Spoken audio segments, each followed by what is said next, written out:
ፓርክ ሴሮይ በተፈጥሮ በጣም ግትር ተማሪ ስለነበር ብዙ ጊዜ ውሃ በባሊ በመያዝ በመምህራኑ ይቀጣ ነበር። ነገር ግን በውስጡ በጣም ደግ ሰው ነው። ከሮይ በተቃራኒ ጨካኙ ገንወን ሁልጊዜ የክፍል ጓደኞቹን ያንገላታል። ገንወን የሀብታም ልጅ ስለሆነ ማንም ሊነካው አይደፍርም። ሁልጊዜውም ገንወን አንድን ተማሪ እያንገላታ ነበር። ሴሮይ ድርጊቱን ኢፍትሃዊ መሆኑን አይቶ ወዲያውኑ ሊያስቆመው ተነሳ። ነገር ግን አጠገቡ የነበረችው ጓደኛው ሱአ ይህንን ሰው እንዳትነካው ቀርካሰኛው መላው ቤተሰብህ ሊጠፋ ይችላል ስትል አስጠነቀቀችው። ባልተጠበቀ ሁኔታ ሴሮይ ወደፊት በመሄድ አስቆመው። እንዲያውም በጓደኞቹ ፊት ለገወን ትምህርት ሰጠው። ይህም ገወን ከፍተኛ ውርደት እንዲሰማው አደረገ። ገንወን ማንነቱን ለማሳየት ሲል ልጁን ማሰቃየቱን ቀጠለ። ሴሮይንም መዋጋት ከፈለገ እንዲመጣ ተገዳደረው። ሁለቱ ሊፋለሙ ሲሉ መምህሩ ገባ። ገንወን መምህሩን ችላ በማለት ልጁን ማሰቃየቱን ቀጠለ። መምህሩ ግን ሀብታም ቤተሰቡን በመፍራት እንዳላየ ሆኖ አለፈው። ገንወን ይህንን አይቶ ሴሮይን ማበሳጨቱን ቀጠለ። ሴሮይ ራሱን መቆጣጠር አቅቶት ወዲያውኑ በቦክስ መታው። ይህ ድርጊቱ መላው ቤተሰቡን ለአደጋ እንደሚያጋልጥ ግን አላወቀም ነበር።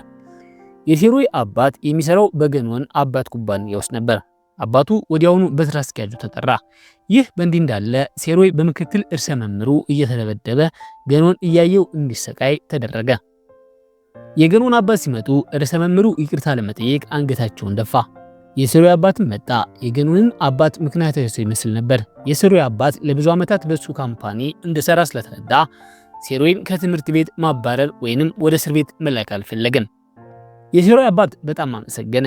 ነገር ግን ሊቀመንበሩ ሴሮይ ተንበርክኮ ለልጁ ይቅርታ እንዲጠይቅ አስገደደው። ሴሮይ ግን ቀጥተኛና ግትር ሰው ነው።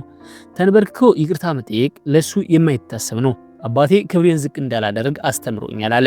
ይህንን ሲሰማ ሊቀመንበሩ በጣም ተቆጣ። ነገር ግን ባልተጠበቀ ሁኔታ የሴሮይ አባት በጣም ተደሰተ። እንዲህ ያለ ላመነበት የሚቆም ልጅ ስላለው እንደሚኮራ ተናገረ። ይህንን የሰማው ገንወን አስፈሪ ሀሳብ አመጣ።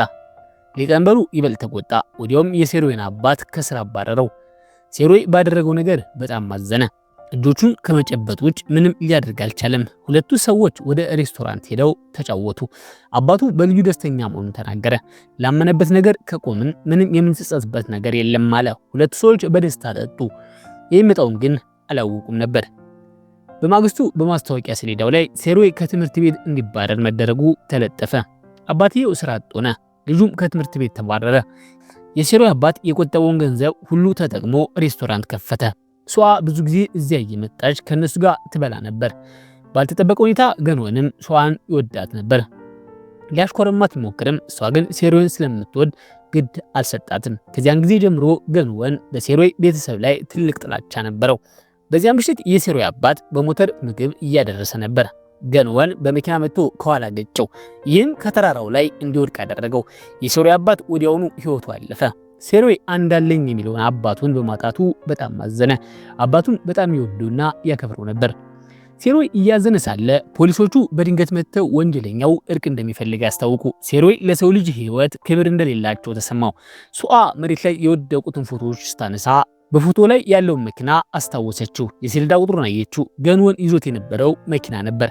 ፖሊሱና ባለሀብቱ ሌላ ሰው ወንጀሉን እንዲያምን ማድረጋቸው ግልጽ ነበር። ሴሮይ በቁጣ ተሞልቶ ወዲያውኑ ገንወንን ፍለጋ ሄደ። በዚያ ምሽት ዝናብ እየጣለ ነበር። ሴሮይ ገንወንን በሆስፒታሉ የአትክልት ስፍራ አገኘው። ገንወን እሱን ሲያየው ደንግጦ መሬት ላይ ወደቀ። ሴሮይ ይዞ ይቀጠቅጠው ጀመር። ለሱ አባቱ ሁሉ ዓለሙ ነበር። ነገር ግን ይህ ክፉ ሁሉን ነገር በጭካኔ ከሱ ወሰደበት። ሴሮይ ገንወንን ራሱን እስኪስት ድረስ ደበደበው። ከዚያም ድንጋይ አንስቶ ሊጨርሰው ሲል ሱአ ፖሊስ ይዛ መጣ አስቆሙት። ድንጋዩ ወደ ታች እንዲያስቀምጥ አለበለዚያ እንደሚተኩሱ አስፈራሩት። ሴሮይ ድንጋዩን አላስቀምጥም ሲል አንድ ፖሊስ አቀባብሎ ምላጩን ሊስብ ተዘጋጀ። ወዲያውኑ ሱአ በመካከላቸው በመግባት አስቆመችው። ሴሮይን እንዲረጋጋ መከረችው። አባቱ ይህንን ሲያይ በጣም እንደሚያዝን ነገረችው። ስለ አባቱ ማሰብ ሴሮይ ቀስ በቀስ ራሱን እንዲቆጣጠር አደረገችውና ድንጋዩን ጣለ። ፖሊሶች ሽጉጣቸውን መለሱ። ሴሮይ ሊበቀለው ባለመቻሉ ማልቀስ ጀመረ። ከዛ ክስተት በኋላ ሴሮይ ወደ እስር ቤት ተወሰደ። የድርጅቱ ሊቀመንበር ሴሮይን ሊጠይቁት መጥተው ተንበርክኮ ይቅርታ ካልጠየቀ እንደማይምሩት ነገሩት። ይህንን ሲሰማ ሴሮይ ተቆጣ። ይቅርታ መጠየቅ ያለበት ያንተ ልጅ ነው ሲል መለሰ። ሊቀመንበሩ ሱአ የሴሮይ የቅርብ ጓደኛ መሆኗን ከጠበቃው ሰሙና ወደ ቤታቸው አስጠራት። ልጅቷ ለትምህርት የሚሆን ገንዘብ እንደሌላት ስለተረዱ በልጃቸው ላይ እንድትመሰክር በገንዘብ ሊደልሏት ሞከሩ። ሱአም ምን ያህል ገንዘብ ሊሰጧት እንደሚችሉ ጠየቀች። ይህም ሊቀመንበሩን አስደሰተው። በኋላም ገንወን ጥፋቱን አምኖ እጁን ለመስጠት ቢፈልግም አባቱ ግን የድርጅቱ ወራሽ ስለሆነ ይህንን እንዲያደርግ እንደማይፈቅድለት ነገሩት። ድርጅቱን የሚያስተዳድር ሰው የወንጀል ሪከርድ ሊኖርበት አይገባም። ገንወንም የአባቱን ትዕዛዝ ለመቀበል ተገደደ። አባቱ ልጁ ድርጅቱን ሲረከብ ጠንካራና ጨካኝ እንዲሆን በተለያየ መንገድ ተጽዕኖ ያደርጉበት ነበር። በማግስቱ ሴሮይ ፍርድ ቤት ቀረበ። ፍርድ ቤቱ ሴሮይን በግድያ ሙከራ በ3 ዓመት እስራት እንዲቀጣ ወሰነ። እውነተኛው ወንጀለኛ ግን በገንዘብ ኃይል በነፃነት ይንቀሳቀሳል። አንዳንድ የፖሊስ መኮንኖች እውነቱን ቢያውቁም በሙስና ምክንያት ዝም ለማለት ተገደዋል። ሴሮይ ወደ እስር ቤት ሲገባ እስረኞቹ እንዲንበረከክ አስገደዱት። እሱ ግን በከፍተኛ ድምፅ መሳቅ ጀመረ። ይህ ድርጊቱ እስረኞችን ግራ አጋባቸው። ሊቀመንበሩ እነዚህ እስረኞች ሴሮይን እንዲደበድቡት በሚስጥር አቀነባብሮ ነበርና ደበደቡት። ሱአ ልጠይቀው በመጣች ጊዜ ፊቱ በልዞ ስታይ ለትምህርቷ ገንዘብ ለማግኘት ስትል አሳልፋ እንደሰጠችው በጸጸት ነገረችው። ሴሮይ ግን አልወቀሳትም። እንዲያውም እንደሚወዳትና ከስር ሲወጣ እንደሚፈልጋት ነገራት። ሱአም ሴሮይ ከስር ሲወጣ ሀብታም ሆኖ እንዲበቀላቸው ተመኘች። ከዚያም ተሰናብታው ሄደች። ሴሮይ እስር ቤት ውስጥ ሁልጊዜም የሚያስበው ባለሀብቱን የሚበቀልበት መንገድ ነበር። 3 ዓመታት በፍጥነት አለፉ። ዛሬ ሴሮይ ከስር የሚወጣበት ቀን ነው። በእስር ቤት በነበረበት ቆይታው ከአንድ ታዋቂ የወንበዴዎች አለቃ ጋር ጓደኝነት መስርቶ ነበር። ይህ አለቃ በሴሮይ ጥንካሬ በጣም ተደንቆ ነበር። ሴሮይ ከስር እንደወጣ መጀመሪያ ያደረገው ነገር አባቱን ለማስታወስ ወደ ሬስቶራንቱ መሄድ ነበር። በዚያም አባቱን በእርግጠኝነት እንደሚበቅለት ቃል ገባለት። ሴሮይ በመጀመሪያ ስለ ጃንጋ ቡድንና ስለ ልጁ ገንወን ሁኔታ መረጃዎችን ሁሉ ሰበሰበ። ሱአ ለሩይ በላከችለት ደብዳቤ ላይ ባለው አድራሻ መሰረት ኤቴወን ወደሚባል የንግድ መንደሯ አመራ። በዚያ ቀን በመንደሯ ውስጥ በዓል ስለነበር አካባቢው በጣም ደምቆ ነበር። ሴሮይ ግራ ተጋብቶ ባለበት ሰዓት ሱአ በድንገት መጣቀፈችው። ሴሮይ በጣም ከመደሰቱ የተነሳ ማመን አቃተው። ከዚያም አብረው ጊዜ አሳለፉ። ሱአ በገወን ቤተሰብ ኩባንያ ውስጥ እንደምትሰራ ብትነግረውም ሴሮይ አልተቀየማትም። ሴሮይ ለ7 ዓመታት ያህል መርከብ ላይ ለመስራት እንደሚሄድ ነገራት። ድጋሚ ለ7 ዓመታት እንደሚለያዩ ስታውቅ ሱአ ሐዘን ተሰማት። 7 ዓመታት እንደ ነፋስ ፈጥነው አለፉ። አሁን ሱአ በጃንጋ ኩባንያ ውስጥ ትልቅ ደረጃ ላይ ደርሳለች። በሊቀመንበሩም ዘንድ ትልቅ ክብር አላት። ገኖን ላለፉት 7 ዓመታት ሊቀርባት ቢሞክርም ሱአ በልቧ ሴሮይን ስለምትወድ ፈቃደኛ አልሆነችም። ስራዋን ስታጠናቀቅ ከሴሮይ ጋር ከ7 ዓመት በኋላ ለመገናኘት ቃል ወደ ተገባቡበት ኤቴወን መንደር አመራች። ልክ በቃሉ መሰረት ሴሮይ በዚያ እየጠበቃት ነበር። ሱአ በደስታ ተሞልታ ተመለከተችው። ከ7 ዓመት በፊት ሬስቶራንት የመክፈት ህልሙ አሁን እውን ሆኗል። የሬስቶራንቱንም ስም ጋንባም ይባላል። ዛሬ የመክፈቻ ቀን ስለሆነ ሁሉም ተደስተዋል። ሆኖም ቀኑ ሙሉ ምንም ደንበኛ አላገኙም ነበር። ነገር ግን ሰፈሩ በጣም ውድ ኪራይ ነበር የሚያስከፍለው። በአቅራቢያቸው በሚገኝ ትምህርት ቤት ውስጥ የሆኑ ተማሪዎች አንዲትን ተማሪ እያስቸገሩ ነበር። ነገር ግን በዚያ ክፍል ውስጥ ተንኮለኛዋ ይሶ ትገኛለች። ወዲያውኑ ስልኳን አውጥታ ድርጊቱን በቀጥታ ማስተላለፍ ጀመረች። በዚያ ምክንያት ታዋቂ ሆነች። ነገር ግን የተማሪው ወላጅ ልትመታት መጣች። ይሶ ግን ብልህ ስለነበረች ሁኔታውን በጓደኛዋ ስልክ እያስቀረጸችው ነበር። ይሶ በእውነቱ የብልጥነትና የክፋት ጥግ ነበረች። እናቲቱን በጣም ስላስፈራራቻት እናቲቱ መናገር እንኳ ቃታት። ሴትዮዋ ደግሞ ለመማታት ስትሞክር ሴሮይ ጣልቃ ገብቶ አስቆማት። ይሶ ግን ይህንን አጋጣሚ ተጠቅማ እናቲቱን መልሳ በጥፊ መታቻት። ሴሮይ ምን እንደተፈጠረ ስላልተረዳ ይሶን ተከትሎ ይቅርታ እንድትጠይቅ አዘዛት። ይሶ ግን አባቴ በሷ ምክንያት ነው የሞተው ብላ ዋሸችው። እሱ አዝኖ ሲቆም ይሶ በመኪናው መስኮት በኩል ጭንቅላቱን አውጥታ ውሸቴን ነው ሞኝ ብላ ሾፈችበት። ይሶ ልክ እንደ ሴሮይ ግትር ባህሪ ነበራት። ሁልጊዜ እርሰ መምሩን ታበሳጫለች። እሱ ግን ምንም ሊያደርጋት አልቻለም ነበር። በሌላ በኩል በኩባንያው ውስጥ ገንወን በኤቴወን መንደር አዲስ ሬስቶራንት የመክፈት እቅድ አቀረበ። ሱአ ግን እቅዱን ተቃወመች። ሊቀመንበሩም እቅዱ ስላልተመቸው ሰነዱን በመቅደድ ገወን ላይ ተቆጣ። ምክንያቱም ኤቴወን መንደር ለ3 ወራት ኪሳራ ላይ ነበር። ወዲያውኑ የኤቴወን መንደሮች ሱአ እንድታስተዳድር አዘዘ። ገወን ተቆጥቶ ሱአን ቢያስፈራራም እሷ ግን ድርጅቱን እንደምትረከብ ምን ያህል እርግጠኛ ነህ? ሊቀመንበሩ ሌላ ልጅ እንዳለው ረሳህ በማለት በድፍረት መለሰችልስ። ያ የተባለው ልጅም የይሶ ጓደኛ ገንሱ ነው። ይሶና ገንሱ በሞተር ብስክሌት ሲጓዙ ባልተጠበቀ ሁኔታ ሰዎችን ላለመግጨት ሞተሩን በድንገት ሲያቆሙ ይሶ ወደ ላይ ተወርራ በረረች። በዚህ ጊዜ ሴሮይ አጠገቧ የንግድ ማስታወቂያ ወረቀቶችን እየደለ ነበር። አደጋውን ሲያይ በፍጥነት ይሶን ለመርዳት ሞከረ። ሴሮይ ይሶን ሲያት ያቺ ተንኮለኛ ልጅ መሆኗን አስታወሰ። ገንሱ ሊጠይቃት ሲሮጥ ይሶ በጭንቅላቷ መታችው። ሴሮይ ለይሶ የሆነ ነገር ሌላ ተፈልጎ ነበር፣ ነገር ግን በድንገት ራስ ውስጥ ወደቀ። ከዚያም ሁለቱ ሴሮይ ወደ ሆስፒታል ወሰዱት። ሴሮይ ራሱን የሳተው በስራ ብዛት ክፉኛ ደክሞ ስለነበር ነው። በተመሳሳይ ሰዓት ሊቀመንበሩ ሴሮይ በኢትዮን ሬስቶራንት መክፈቱን ሲያውቅ ሱአ በሴሮይ ላይ ጉዳት የሚያደርስ ነገር እንድትፈጽም አዘዛት። ሱአ ለሩይ ፍቅር ቢኖራትም ገንዘብ ህሊናዋን ስላወረ የሊቀመንበሩን ትዕዛዝ ለመስማት ወሰነች። ይሶ በበራሪ ወረቀት ማስታወቂያ መስራት ጊዜ ያለፈበት መሆኑን በመንገር ተቸችው። ይልቁንም በማህበራዊ ሚዲያ እንዴት ማስታወቂያ እንደሚሰራና ንግዱን በፍጥነት ማሳደግ እንደሚችል ነገረችው። ሴሮይም አስተያየቷን ተቀብሎ ተሰናበታት። በዚያው ምሽት ይሶና ጓደኞቿ ሰው ወደሚበዛበት ጃንጋ ሬስቶራንት ሄዱ። በውስጡም ብዙ ደንበኞች ነበሩ። ሆኖም ሱአ እድሜያቸው ከ18 ዓመት በታች መሆኑን ስታውቅ እንዲወጡ አደረገች። ስለዚህ ሶስት ተማሪዎች በተቃራኒው ወደሚገኘው የሴሮይ ሬስቶራንት ዳንባ ለመሄድ ወሰኑ። እንደገቡም ሴሮይን ያገኙት። ደንበኛ ስላልነበረው አስተናጋጅ እድሜያቸው ትንሽ መሆኑን ቢጠረጥርም መጠጥ ታዘዛቸው። ይሶ ቤት ደንበኛ የሌለው በጣም ያረጀ ስለሚመስል እንደሆነ ወዲያውኑ ተረዳች። ይህ በእንዲህ እንዳለ ሴሮይ ሌሎቹ ሬስቶራንቶች እንዴት ደንበኛ እንደሚስቡ ለማጥናት በእግሩ ወክ እያደረገ ሳለ በአጋጣሚ ሱአን አገኛት። ለሁለት ወራት ያህል ደንበኛ ለምን እንደቀዘቀዘ እንዳልገባው አማከራት። ሲመለሱ ሱአ እነ ይሶ እድሜያቸው ከ18 ዓመት በታች መሆኑን ስላወቀች ወዲያውኑ ለፖሊስ ደወለች። በውስጡም የይሶ ጓደኛ ለሰራተኞች አክብሮት የጎደለው ባህሪ ያሳይ ነበር። ሴሮይ ወዲያውኑ ሰራተኞቹን በመከላከል ልጁ ምክንያታዊ መሆን እንዳለበት ገሰጸው። ወጣቱ ሰክሮ ስለነበር ሴሮይን መስደብ ጀመረ። እንዲያውም የሴሮይን አንገት በመያዝ ሊመታው ሞከረ። ሆኖም ሊመታው ሲል አንዱ ሰራተኛ በመሃል ገብቶ ወጣቱ ራሱን እስኪስት ድረስ መታው። በመጨረሻም የፈላውን ሾርባ በእግሩ ላይ አፈሰሰበት። ይህ ሰራተኛ ቀደም ሲል ወሮበላ እንደነበር ታወቀ። በዚያ ቅጽበት ፖሊሶቹ መጡ። አንድ ሰው እድሜያቸው ያልደረሰ ልጆች እዚህ እንዳሉ ጥቆማ እንደተሰጠ ተናገረ። በዚህ ምክንያት ሁሉም ተይዘው ወደ ፖሊስ ጣቢያ ተወሰዱ። ቅጣቱም ለ2 ወራት ቤቱን መዝጋት ነበር። ይህን ሶንግ ኮንን በጣም አበሳጨው። በሊቀመንበሩ ትዕዛዝ መሰረት ገንወን ታናሽ ወንድሙን ዋሱኑ ሊያስፈታ መጣ። ሴሮይን እንዲሆኑ ሲያይ በሳቅ ፈነዳ። ሴሮይ ግን በከፍተኛ ቁጣ ተሞላ። ፖሊሶቹ የሊቀመንበሩ ልጅ መሆኑን ሲረዱ ጉዳዩን ችላ ለማለት ሞከሩ። ሆኖም ሴሮይ ፖሊሶቹን ህጉን እንዲጥሱ አልፈቀደም። እንደ ማንኛውም ጥፋተኛ ቅጡን ሀብታም ስለሆነ ብቻ ለምን እንዴት ትፈቅዳላችሁ በማለት ጠየቀ። ሴሮይ ፖሊሶቹ ለምን የባለሀብቱን ልጅ እንደሚፈሩ አልገባው ነበር። ንግግሩን ጨርሶ ሴሮይ ጥሏቸው ወጣ። ይሶ ተከትለው በመሄድ አብዳሃል እንዴ? ለ2 ወራት መዘጋት ማለት ኪሳራ ውስጥ መግባት ነው አለችው። በጣም ግትር በመሆኑና ራሱን ዝቅ ማድረግ ባለማወቁ ወቀሰችው። ሴሮይ ግን እሷ ዝም ብላ የምታጠፋ ሰው እንደሆነች ነገራት። ሁለቱ ለጥቂት ጊዜ ተከራከሩ።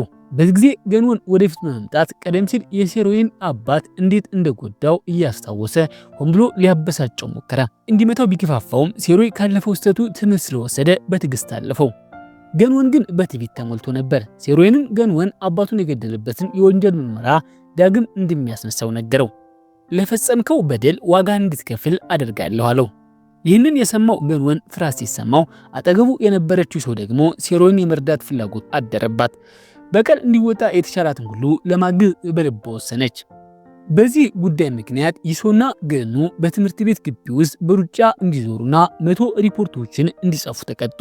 ነገር ግን ይሶ ሪፖርቱን ከመጻፍ ይልቅ የሴሮይን ምስል በመሳል ተጠመደች። በሴሮይ ጠንካራ ስብዕና በጣም ተማርካ ነበር። ወዲያውኑ ወደ ኢንተርኔት በመግባት ስለዚያ ዓመት የወንጀለኛ መዝገብ መረጃዎቹን መፈለግ ጀመረች። ምንም እንኳ ቤቱ ቢዘጋ በየቀኑ በሴሮይ ሱቅ በኩል ታልፍ ነበር። ከሳምንት በኋላ አዲስ ዓመት ነበር። ሁሉም ሰው በዓሉን ለማክበር ተሰብስቧል። ይሶ 18 ዓመት ስለሞላት መታወቂያዋን እያሳየች ወደ አንድ ሬስቶራንት ገባች። ከጓደኞቿ ጋር እየጠጣች ቢሆንም ስለ ሴሮይ ብቻ ስለምታስብ ደስተኛ አልነበረችም። ከሱ ስለሌላ ነገር ማሰብ አልቻለችም። በሌላ በኩል ደግሞ ሴሮይ ከሱአ ጋር ተገናኙ። ፍቅሩን ሊገልጽላት ጥቂት ነበር የቀረው። መጠጣታቸውን ጨርሰው ሲወጡ ቀደም ብሎ ከይሶ ጋር ሲጠጣ የነበረው አንድ ባለጌ ሰውዬ ተከትሏት በመምጣት ያስቸግራት ጀመር። ይሶ በብርቱ ብትቃወም እሱ ግን ከማስቸገር አላረፈም። ይሶ ወዲያውኑ የገንዘብ ጥቅል ወርውራለት እንዲሄድ ብታደርገውም ሰውየው እንደተናቀ ተሰምቶት በጥፊ መታት። ጥቃቱ ስለቀጠለ ይሶ ስትታገል ይበልጥ ተናዶ ያባራት ጀመረ። ይሶ አማራጭ በማጣቷ በድንገት ወደ አንዲት ጠባብ መተላለፊያ ገባች። በዚያም ወደ ወንዶች መጸዳጃ ቤት ስትሮጥ በድጋሚ ከሴሮይ ጋር ተገናኘች። ሴሮይ አፍሮ ነበር፣ ይሶ ግን ፈገግ አለች። በዚህ ጊዜ ባለጌው ሰውዬ እየሮጠ መጣ። ይሶን ጎትቶ ለመምታት እየሞከረ ፍቅረኛዋ ነኝ ብሎ አሸ። ነገር ግን ሴሮይ የይሶን የቆሰለ ፊት አይቶ የሆነ ችግር እንዳለ ተረዳ። ይሶ የሴሮይን እርዳታ ስትጠይቅ ሴሮይ ወዲያውኑ ያንን ባለጌ መታው። ከተጣሉ በኋላ ሁለቱም ለማምለጥ ሲሮጡ በአጋጣሚ ከመጣችው ሱአ ጋር ተገናኙ። ሶስቱም አብረው መሮጥ ጀመሩ። ይሶ እንዲህ ያለ የማምለጥ ሩጫ አስደሳች ሆኖባት አያውቅም ነበር። ሴሮይ ለይሶ የሚሰጣት ትኩረት ሱአን በጣም አስቀናት። ወደ የቤታቸው ሊሄዱ ሲሉ ይሶ ሴሮይን ስለረዳት መጠጥ በመጋበዝ ልታመሰግነው ፈለገች። እንዲሁም የሴሮይን ሬስቶራንት በኢንስታግራሟ ገጽ እንደምታስተዋውቅለት ቃል ገባችለት። ሬስቶራንቱ ውስጥ ሴሮይ ውሃ ሊያመጣ በሄደበት ወቅት በሁለቱ መካከል ድራማዊ የሆነ ነገር ተካሄደ። ሱአ ሮይ ስላለፉት 10 ዓመታት እኔን ነው የሚወደው በማለት በትዕቢት ተናገረች። ይሶ ይህን ስትሰማ እኔ ደግሞ ሴሮይን ወደዋለሁ በማለት መለሰችላት። በመካከላቸው ያለው ድባብ ውጥረት የበዛበት ሆነ። ሱአ ባንቺ ምክንያት ነው ሴሮይን ሬስቶራንት የተዘጋው ስትል፣ ይሶ ግን ብልህ በመሆኗ ለፖሊስ የነገርሽው አንቺ ነሽ ስትል ጠየቀቻት። ይህም ሱአን በድንገት የጥፋተኝነት ስሜት እንዲሰማት አደረጋት። ሱአ ሴሮይን ከጀርባው በመውጋቷ ይሶ በጣም ናቀቻት። ሱአ ያደረገችውን ነገር አመነችና ምንም ባደርግ ሴሮይ አሁንም እኔን ነው የሚወደው በማለት ይሶን ተገዳደረቻት። ሴሮይ ውሃ ይዞ ሲመለስ ሱአ እውነቱን ለሮይ ተናገረች። ሴሮይ እንደሚወዳት ስለምታውቅ ይቅር ይለኛል ብላ አሰበች። ነገር ግን ሴሮይን ትንሽ እንደተከፋባት ነገራት። ሱአ በጣም አፍራ ቀድማቸው ሄደች። ሁለቱ ግን አብረው ጊዜ ማሳለፋቸውን ቀጠሉ። ይሶ በሬስቶራንት ውስጥ ማሻሻል ያለባቸው ነገሮች ማለትም ከጌጣጌጥ እስከ ሰራተኛና የምግብ ዝርዝር ድረስ ሁሉንም ነጥቦች አሳየችው። ሴሮይ በስካር መንፈስ ተውጦ በልቡ ያለውን ሁሉ ለይሶ አጫወታት። ይህም ይሶ ይበልጥ እንድትወደው አደረጋት። ቆይቶ ግን ሴሮይ ከመጠጡ ብዛት የተነሳ ለመቆም ሲሞክር መሬት ላይ ወደቀ። ይሶ መቼ እንደወደደችው ባይገባትም ደግፋ ያዘችውና በድንገት በስሜት ሳመችው። ሴሮይ በድንገት ሆስፒታል ውስጥ ነቃ። ነገር ግን ስለ ባለፈው ምሽት መሳሳም ምንም የሚያስታውሰው ነገር አልነበረም። በዚህም ጊዜ ይሶ አንድ ልጅ እንደወደደች ለእናቷ አማከረቻት። ልጁ በአስቸጋሪ ሁኔታ ውስጥ እንዳለና ከፍተኛ ቂም በቀል በውስጡ እንደያዘ እሷም ሳታስበው በዚህ ሁኔታ ውስጥ እንደተሳበች ነገረቻት። እናቷ ግን ልጇ እንዳትሰቃይ በመስጋት ወዲያውኑ እንድታቆም መከረቻት። ይሶ መቀጠል ወይንም ማቆም እንዳለባት ለማወቅ ግራ ተጋብታ ለመወሰን ሳንቲም ወረወረች። ሳንቲሙ እንድታቆም ቢያሳይም እሷ ግን በውሳኔው ደስተኛ ስላልነበረች ምልክቱን ችላ በማለት ወደ ሴሮይ ሬስቶራንት ሮጠች። ሴሮይን ባየችው ቅጽበት ይበልጥ በፍቅር ወደቀች። ህልሙን እንዲያሳካ ለመርዳትም የሬስቶራንቱ ማናጀር ለመሆን ወሰነች። ባልተጠበቀ ሁኔታ የባለሀብቱ ልጅ ገንሱ ከሴሮይ ሬስቶራንት ስራ ለመጀመር መጣ። ገንሱ ከትዳር ውጭ የተወለደ ልጅ በመሆኑ በገኖንና በእናቱ ዘወትር ይበደል ነበር። እናቱም ቢሆን ፍቅረኛዋን ተከትላ ገንሱን ጥላው ሄደች። የተበሳጨው ሊቀመንበሩ ለብዙ ዓመታት ከቤት አባሮት ነበር። ገንሱ እንደ ወላጅ አልባ ሆኖ ኖሯል። ለመኖርም ማንኛውንም ስራ መስራት ነበረበት። የሴሮይን ደግነት ስላየ ለሱ መስራት ፈለገ። በዚህም የቤቱ ሰራተኛ 5 ደረሱ። ሰንግ ኮን ማናጀር እንደሚያስፈልግ ተናገረ። ይሶ ግን ወዲያውኑ የሬስቶራንቱን ስህተቶች ነቅሳ ወጣች።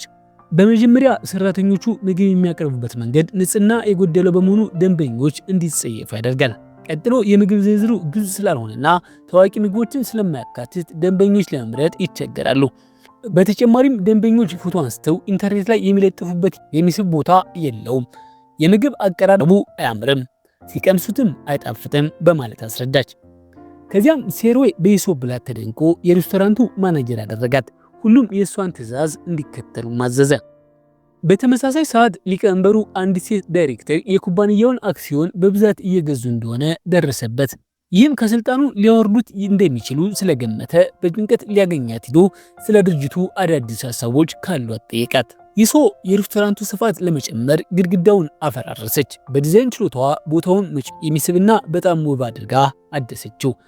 በድጋሚ በተከፈተበት ቀን ይሶ ለማስተዋወቅ ኢንስታግራም ገጿን ተጠቀመች። የሷ ኢንስታግራም በጣም ታዋቂ ስለነበር ብዙ ሰዎችን ፍላጎት አሳዩ። በሷ ምክንያት ደንባም በጣም ተጨናነቀ። እንዲያውም ብዙ ሰዎች በውጭ በሰልፍ ይጠብቁ ነበር። ምንም እንኳን ሰራተኞቹ ቢዚ ቢሆኑም ሁሉም ደስተኛ ነበሩ። ሱአ ይህንን ስታይ በጣም ተናደደች። በውስጥ የነበረ ሴሮይ ግን በጣም ኮርቶ ነበር። በይሶ ብላት በዚያ ቀን ብቻ ያገኙት ገቢ ከ3 ሚሊዮን ወን በላይ ነበር። በሚቀጥለው ቀን ሊቀመንበሩና ሱአ ሁኔታውን ለመቃኘት በኢቶን ጎዳናዎች ላይ ተጓዙ። ሊቀመንበሩ ሱአ ልጁን ገንወን እንድታገባ እንደሚፈልግ ገለጸላት። ነገር ግን ሱአ ልጁን በጣም ትጠላው ስለነበር ለሊቀመንበሩ ምንም ምላሽ አልሰጠችም። ሊቀመንበሩ ይህን አጋጣሚ በመጠቀም ሱአን ወደ ደንባም ሬስቶራንት መራት። ቤቱ በደንበኞቹ ተጨናንቆ ሲመለከት ሊቀመንበሩ ይህንን ስኬት ለማጥፋትና ሬስቶራንቱን ለማውደም ሱአ የሆነ ነገር እንድታደርግ አዘዛት። ከጥቂት ቀናት በኋላ ዋናው ምግብ አብሳይ ፈቃድ ላይ ስለነበር ሴሮይ ራሱ ገብቶ ማብሰል ጀመረ። በስራም በጥሩ ሁኔታ እየሄደ ነበር። በቀጣይ ቀን ግን ደንበኞቹ በምግቡ ላይ ቅሬታ ማቅረብ ጀመሩ። የምግብ አብሳዩ በስራው ላይ ትኩረት ማጣቱ ይሶን በጣም አስቆጣት። ይሶ እንዲባረር ብትጠይቅም ሴሮይ ግን በደግነት ደሞዙን በጥፍ ጨመረለት። ሴሮይ አብሳዩ ለሚከፍለው ገንዘብ ብቁ ለመሆን ጠንክሮ እንዲሰራ እንደሚፈልግ ገለጸ። በመጨረሻም ሁለቱም ሰራተኞቹ በአንድነትና በህብረት እንዲሰሩ አበረታታቸው። ይሶ ግን ሴሮይ የእሷን ምክር ባለመስማቱ በጥቂቱ አዘነች። በማግስቱ ጠዋት ይሶ በአጋጣሚ ቀደም ሲል ከሚያስቸግሯት ልጆች ጋር ተገናኘች። በመካከላቸው አለመግባባት ተፈጥሮ እያለ ገንሱ በሰዓቱ ደረሰ። እየተከራከሩ ባለበት ቅጽበት አንዷ ተማሪ በዚያን ቀን ለፖሊስ ጥቆማ የሰጠችው እሷ መሆኗን አመነች። ይሶ በስተት ሱአን ስትወቅስ እንደነበር ተረዳች። ወዲያውኑ ያችን ተማሪ በጥፊ መታቻት። ሌላኛዋ ጓደኛዋ ልትረዳ ስትመጣ እሷንም በስተት በጥፊ መታቻት። ይህንን ሲያዩ ፈርተው ወደ ኋላ ፈገፈጉ።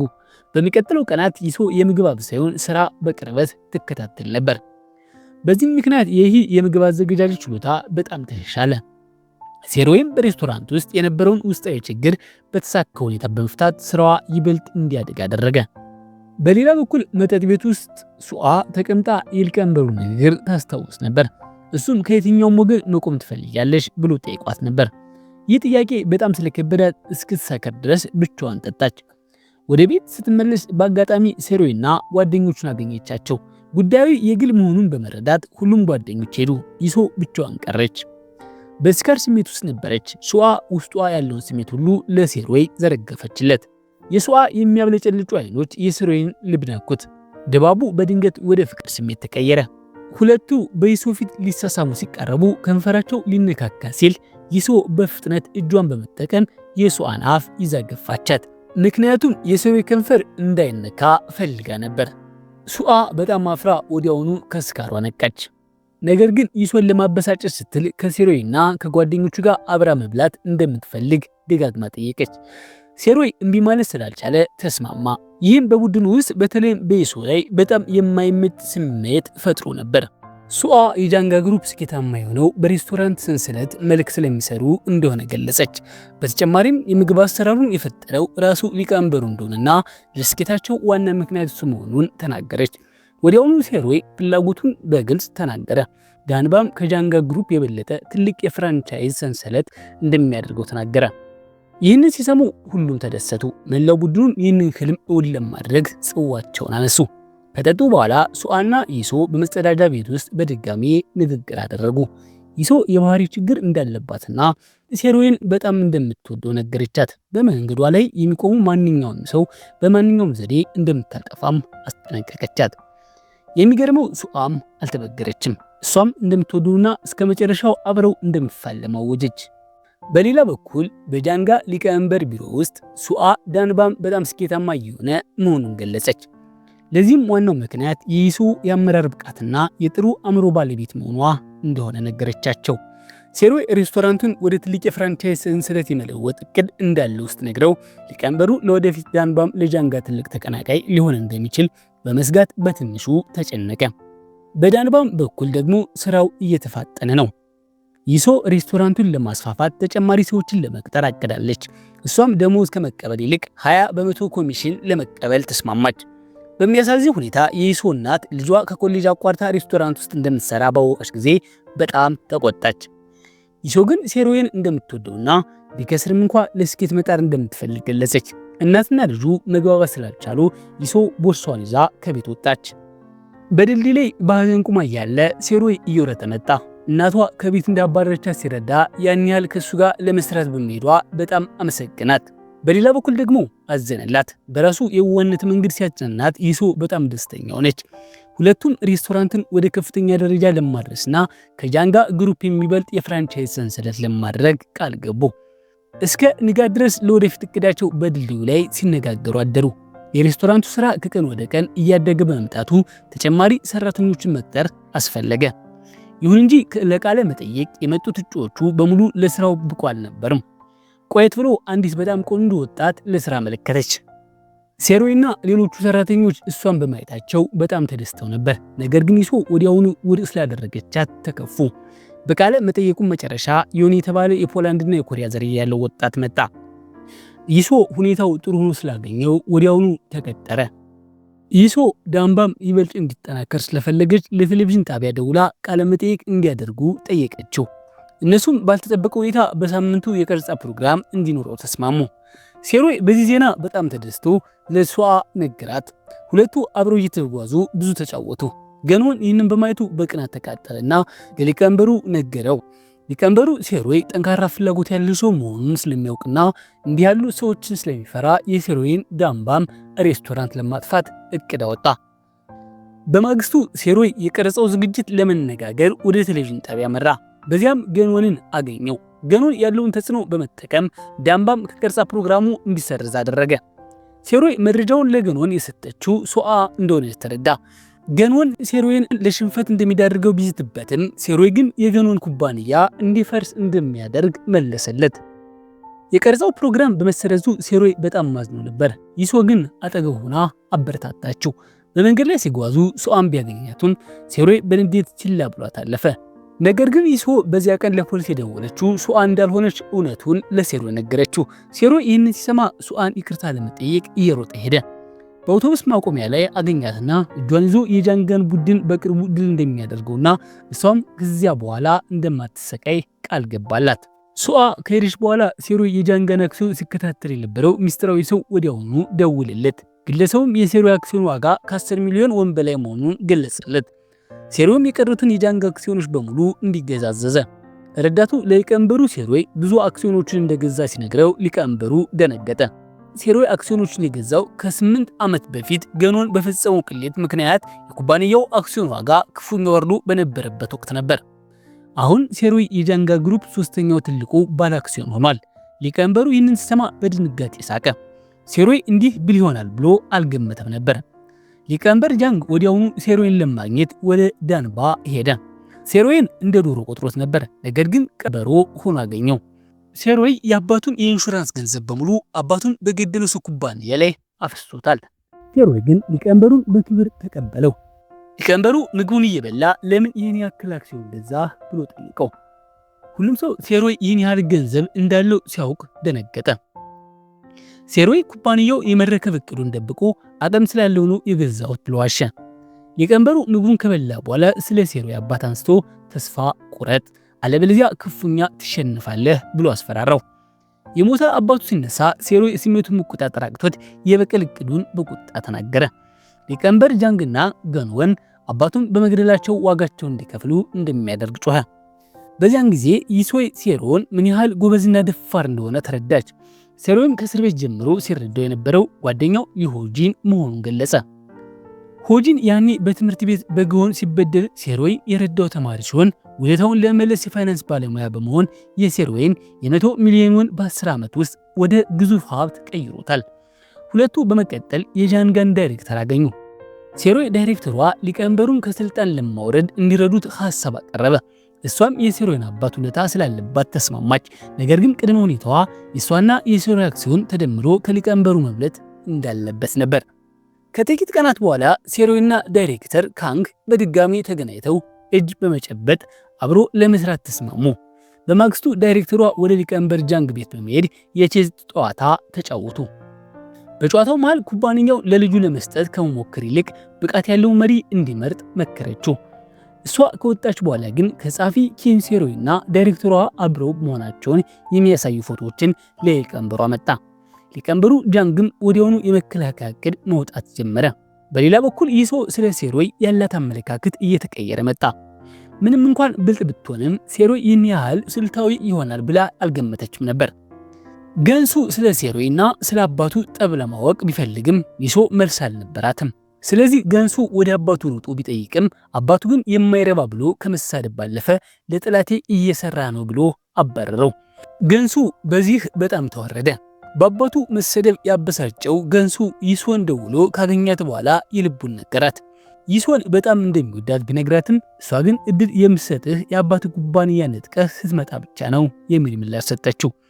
ይህም ገንሱን አስደነገጠው። ሁለቱ ወደ ደንባም ሲመለሱ ሴሮይ ቦርሳውን ይዞ ሲወጣ አዩት። ይሶ ስራዋን ጥላ እሱን ተከተለችው። አብረው ለመሄድ በጣም ስለለመነችው ሴሮይ ተስማማ። ሁለቱም አውቶቡስ ተሳፍረው ወደ አንድ የገጠር መንገድ ሄዱ። በአውቶቡሱ ላይ ሴሮይ ያለፈበትን መራራና እንደ ሲኦል የሚከብድ ህይወት ታሪኩን ዘረዘረላት። ጥቂት ቆይተው ከ10 ዓመታት በፊት የአባቱን አደጋ ሲመረምር ወደ ነበረበት የቀድሞ ፖሊስ መኮንን ቤት ሄዱ። መኮንኑ ያኔ የፖሊስ አዛዡ በሴሮይ ላይ የሐሰት ክስ ሲመሰረት እያወቀ ምን ማድረግ ባለመቻሉ ተጸጽቶ ስራውን ትቶ ወደ ቤቱ ገብቶ ነበር። በፈጸመው ኢፍትሐዊ ድርጊት ተጸጽቶ ለሴሮይ ተንበርክኮ ይቅርታ ጠየቀ። ልጁ ገና ትንሽ ስለሆነች ሊቀመንበሩን ለመጋፈጥ እንዳልደፈረ ገልጾ ህይወቱን ቢሆን ለመክፈል ዝግጁ መሆኑን ተናገረ። ሴሮይ ግን አልወቀሰውም። ይልቁንም ጠንካራና ደፋር እንዲሆን መከረው። በዚያ ምሽት ኃይለኛ ዝናብ ስለነበር ሁለቱም እዚያው አደሩ። ይሶ መኮንኑን ምስክርነቱን ከሰጠ ገኖን ወደ እስር ቤት እንደሚገባና ይህም ሊቀመንበሩን ከባለ አክሲዮኖቹ ጋር እንደሚያጣላው ተረዳሽ። ይህ ለሴሮይ ለሊቀመንበሩ ለመጣል ትልቁ ቁልፍ ነበር። የሴሮይን ጠበሳ ስታይ ያለፈበት መከራ ታወሳት፣ ይበልጥ ወደደችው። እያለቀሰችም በህይወቷ ሙሉ ልትጠብቀው ቃል ገባችለት። ነገር ግን ጠላታቸው በሰላም አልተዋቸውም። በማግስቱ የቤቱ ባለቤት ቤቱን መሸጥ ማስታወቀ። አዲሱ ባለቤት የኪራይ ዋጋውን እንዲጨምርና የቀረው የኪራይ ውል 6 ወር ብቻ መሆኑን ሲያውቅ ሁሉም ተጨነቁ። ሴሮይ ለመደራደር ወደ አዲሱ ባለቤት ቢደውልም ሰውየውም ሊቀመንበር ጃንግ ሆኖ አገኘው። ሴሮይ በድጋሚ ሊቀመንበሩ እየተጫወተበት መሆኑን ሲረዳ ደነገጠ። ይሶ በዚህ ተቆጥታ ሱአን ብትወቅሳትም ሴሮይ ግን በቀጥታ ሊቀመንበሩን ያገኘው ሄደ። ሴሮይ ራሱን ዝቅ አድርጎ ሊቀመንበሩን ቢለምነውም ጨካኙ ሊቀመንበር ግን የትም ቦታ ብትከራይ እገዛዋለሁ፣ ስራ እንዳሰራ አደርጋለሁ አለው። ምን ትፈልጋለህ ብሎ ሲጠይቀው ሊቀመንበሩ ተንበርክከ ይቅርታ ጠይቀኛለሁ። ሴሮይ ተቆጥቶ ጥፋተኛው እኮ አንተ ነህ፣ ባጠቃህ ቁጥር እኔ ይበልጥ ጠነክራለሁ በማለት በድፍረት የጦርነት አዋጅ አውጆበት ወጣ። ሴሮይ ሲወጣ ሱአን አገኛት። እሷም የሆነውን ስለተረዳች ሊቀመንበሩ ህንፃውን የመጠበቅ ውሳኔውን እንዲሰርዝ ጠየቀችው። ነገር ግን ሊቀመንበሩ ተቆጥቶ አባረራት። ሬስቶራንቱ ሊዘጋ ስለነበር ቡድኑን ለመጠጣት ወጡ። ሲወጡም ገንሱ ቤተሰቦቹ ላደረሱት ችግር ሴሮይን ይቅርታ ጠየቀ። ሴሮይ ግን አልወቀሰውም፣ ይልቁንም አዘነለት። ሌሎቹ 4 ጓደኛሞች ለመደነስ ወደ አንድ መጠጥ ቤት ሄዱ። ባልተጠበቀ ሁኔታ ቶኒ እንዳይገባ ተከለከለ። እዚያ መጠጥ ቤት ውስጥ አፍሪካውያንን የመከልከል ህግ ነበር። ቶኒ ኮሪያዊ መሆኑን ቢናገርም የጥበቃ ሰራተኞቹ ግን ሊሰሙት አልፈለጉም። ይሶ ጥቁር ሰው የሚናገረው ማንም አያምንም በማለት ቶኒ በሐዘን ጥሏቸው ሄደ። በማግስቱ ጠዋት የቤቱ ግድግዳዎች በሙሉ ዘረኞች የሚል ጽሑፍ ተለጥፎባቸው ተገኙ። ይህንን ያዩ ሁሉ ምን እንደሚሉ ግራ ገባቸው። ገንሱ ለይሶ አንድ ውሳኔ እንደወሰነ ነገራት። እሱም አባቱን ህንፃውን እንዲተው ለመለመን ሲል ስራውን እንደሚለቅ ነገራት። ይሶ ይህንን ስትሰማ በጣም አመሰገነችው። በዚህም ገንሱ ስራውን ለቀቀ። አሁን ሬስቶራንቱ በጃንጋ ግሩፕ አይታወቅም። ነገር ግን ሴሮይ በዚህ አልተስማማም። ማንም ለሱ ሲል መስዋዕት እንዲሆን አልፈለገም። ይሶ የገንሱን ውሳኔ በደስታ ስትደግፍ ሴሮይ ወዲያውኑ የሥራ አስኪያጅነት መለያውን ነጠቃት። ይሶ ስሜት የሌላትና ስራ አስኪያጅ ለመሆን ብቃት እንደሌላት በቁጣ ነገራት። እሷ ለሬስቶራንቱ የደከመች ቢሆንም በመሰደቧ ተቆጥታ ተከራከረችው። ሴሮይ በከፍተኛ ድምፅ ይሶን ገሰጻት። እሱ መቼም ቢሆን ስሜትን በጥቅም እንደማይለውጥ ነገራት። ይሶ መላ ህይወቷን ለሱ እንደሰጠችና ከስራ ቢያባራት እንኳ የቤቱ ስራ አስኪያጅ ሆና እንደምትቀጥል ነገረችው። ሴሮይ በዚህ በጣም ተገረመ። በመጨረሻም ሴሮይ ለቡድኑ የሚሆን የራሱን ህንፃ ለመግዛት ወሰነ። ይሶ የሴሮይን ደግነትና ባህሪ ያየች የራሷን ህይወት አመለካከት መቀየር ጀመረች። ወዲያውኑ ሩጣ ገንሱን ይቅርታ ጠየቀችው። ገንሱ ይህንን አጋጣሚ ተጠቅሞ ለይሶ ፍቅሩን ቢገልጽላትም እሷ ግን ሴሮይን ብቻ እንደምትወደው ነገረችው። በመቀጠል ይሶ ስለ ዘረኝነት አንድ ጽሑፍ ኢንተርኔት ላይ ለጠፈች። ጽሑፉ ከፍተኛ ድጋፍ በማግኘቱ ታዋቂ ሆነ። ይሶም ሴሮይን የሚነካ ማንም ሰው እገድላለሁ ብላ ለሁሉም አወጀች። ቶኒ ይህንን ጽሑፍ አንብቦ ተመለሰ። ይሶም የኮሪያ ዜግነት እንዲያገኝ እንደምትረዳው ቃል ገባችለት። ይሶ ተለውጣ ሲያዩ ሁሉንም ደስ አሰኛቸው። ሴሮይ ወዲያውኑ የሥራ አስኪያጅነት መለያዋን መለሰላትና በሷ ኩራት ተሰማው። አጠገባቸው የነበረው ገንሶ ግን በሐዘን ተሞልቶ ነበር። በዚያ መሃል የሊቀመንበሩ ጸሐፊ ሴሮይ በሄቶን አዲስ ሕንፃ መግዛቱን ለሊቀመንበሩ ነገረው። ይህም ሊቀመንበሩን በከፍተኛ ሁኔታ አስደነገጣቸው። በተመሳሳይ ጊዜ የጃንጋ አክሲዮኖች ዋጋ በጣም በመጨመሩ ሴሮይ በሊቀመንበሩ ተንኮል ላለመታለል ሲል ሁሉንም አክሲዮኖች በመሸጥ ከፍተኛ ትርፍ አገኘ። ሴሮይ አዲሱንና ሰፊውን የሬስቶራንት ሕንፃ ማደስ ጀመረ። ሆኖም ግን ሕንፃውን እያደሱ ሳለ አንዲቱ አሮጊት መጥተው የቦታ ዕድል ቢስ ነው፣ እዚህ የሰራ ማንኛውም ነጋዴ ከስሩ ነው የሚወጣው በማለት ተናገሩ። ይህም በሰራተኞቹ መካከል ጥቂት ግራ መጋባት ፈጠረ። አዲሱ ሬስቶራንት እንዲያደግ ይሶ በማህበራዊ ሚዲያ በቀጥታ ስርጭት ማስታወቂያዎችን መስራት ጀመረች። ይህም ዳንባም ይበልጥ ታዋቂ እንዲሆን ረዳው።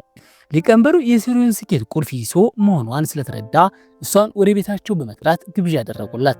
ይሶ በጃንጋ ቡድን የጋዜጣዊ መግለጫ ላይ እንድትገኝ ያደረጉ። ሊቀመንበሩ ስለ ኩባንያው የወደፊት አቅጣጫ ንግግር እያደረጉ ሳለ ይሶ እጇን አውጥታ ሌላ የንግድ ተቋም ጃንጋን የመብለጥ እድል አለው ወይ በማለት ደፋር ጥያቄ ያቀረበች። ሊቀመንበሩን በቁጣ እኔ በህይወት እስካለው ድረስ በፍጹም አይሆንም ብለው መለሱ።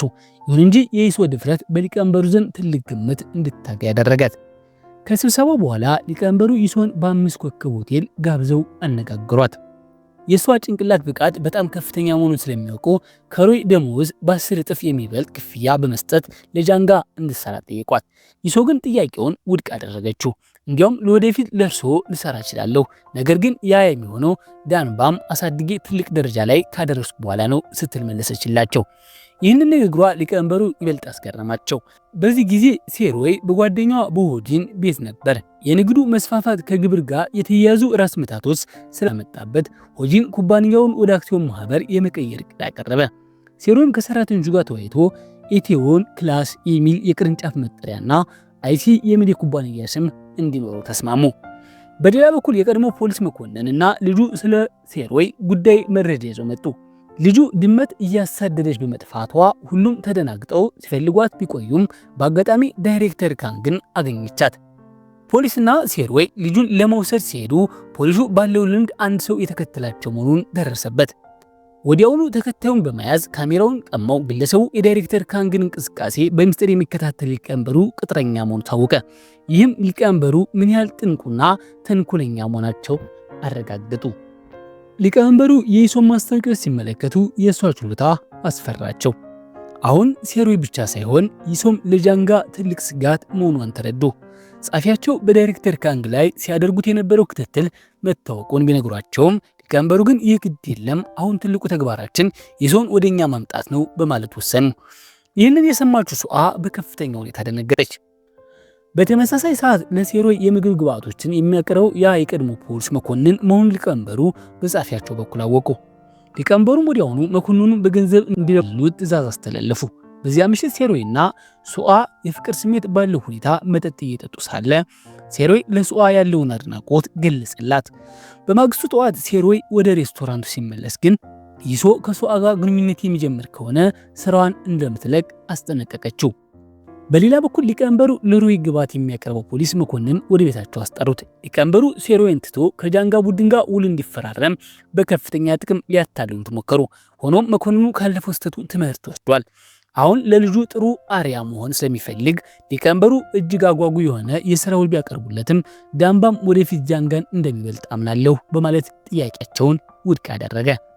ሊቀመንበሩ በመቃወም ምክንያት መኮንኑን ሊያስፈራሩት ቢሞክሩም እሱ ግን አልተሸበረም። እንዲያውም የዛሬ 10 ዓመት የነበረው መዝገብ የሚያውቅ እሱ መሆኑንና በቤተሰቡ ላይ ማንኛውም ችግር ቢደርስ እውነቱን ለሕዝብ ይፋ እንደሚያደርግ በመግለጽ ሊቀመንበሩን በከፍተኛ ስጋት ውስጥ አላቸው። በዚህ መሃል የሊቀመንበሩ ልጅ ገኖን ይሶን ፍለጋ መጣ። ይሶ አብረው እንዲሰራ እንደሚፈልግ ለሁሉም በይፋ ተናገረ። ይሶም ለንግግሩ እንዲመቻቸው አብረው እንዲወጡ ጠየቀችው። ይህ ሁኔታ ሴሮይን በከፍተኛ ሁኔታ አስጨነቀው። ገኖን ይሶን በከፍተኛ የሥራ ውል ወደ ጃንጋ ቡድን ለመሳብ ሞከረ።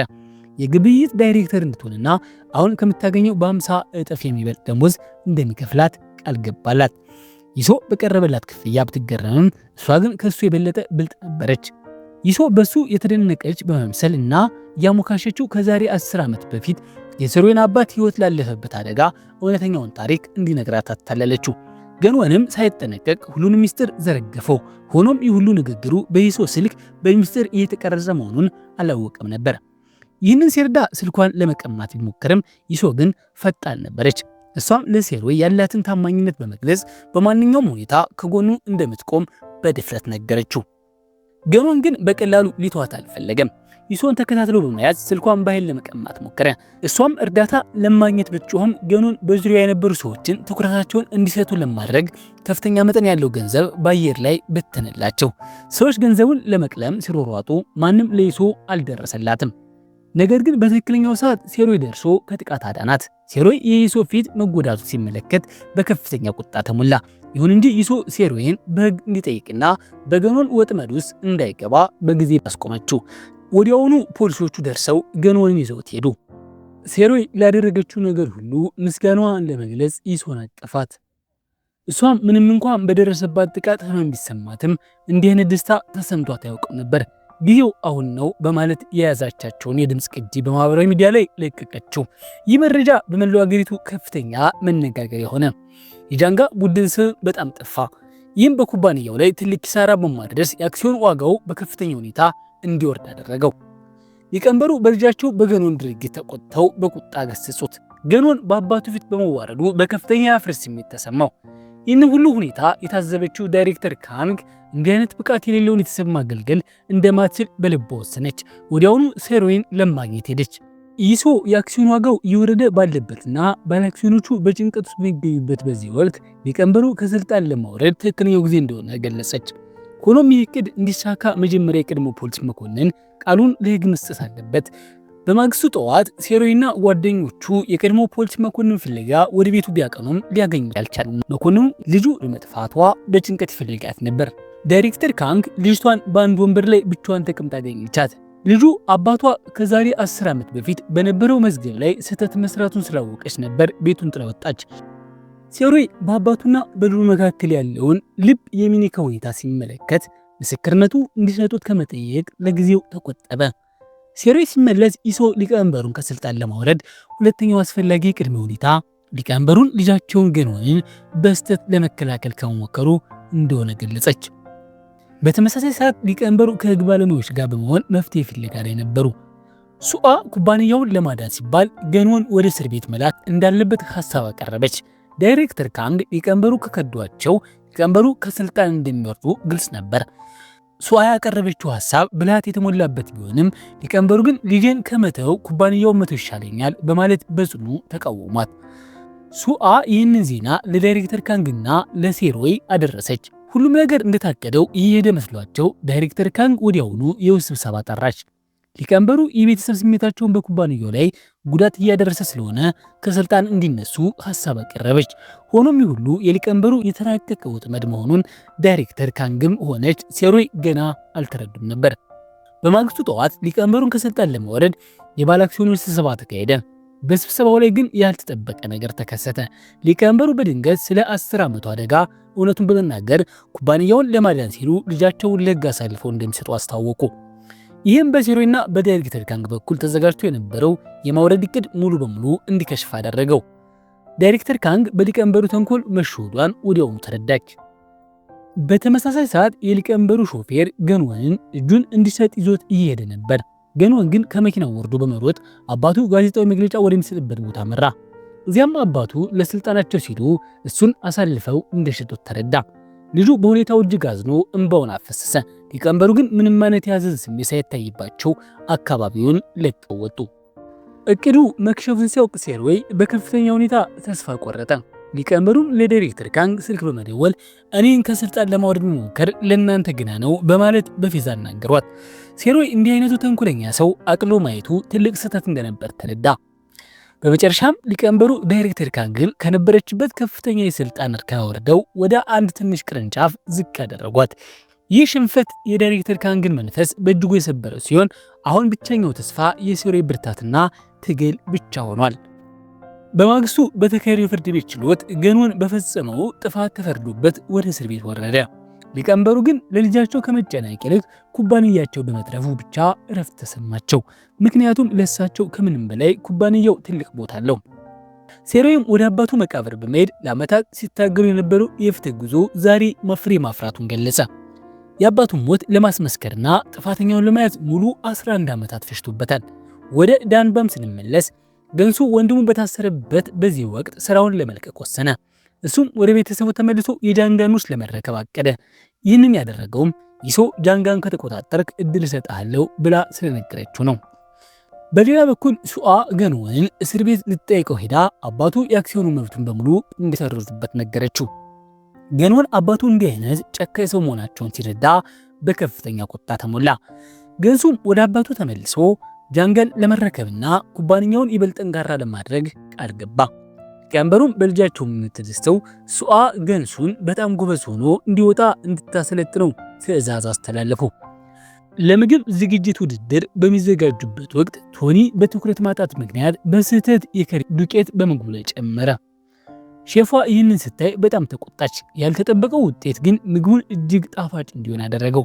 በዚህ ምክንያት የዳንባም የከሪ ምግብም በውድድሩ አንደኛ በመውጣት የቤቱ ዝና በከፍተኛ ሁኔታ አሳደገው።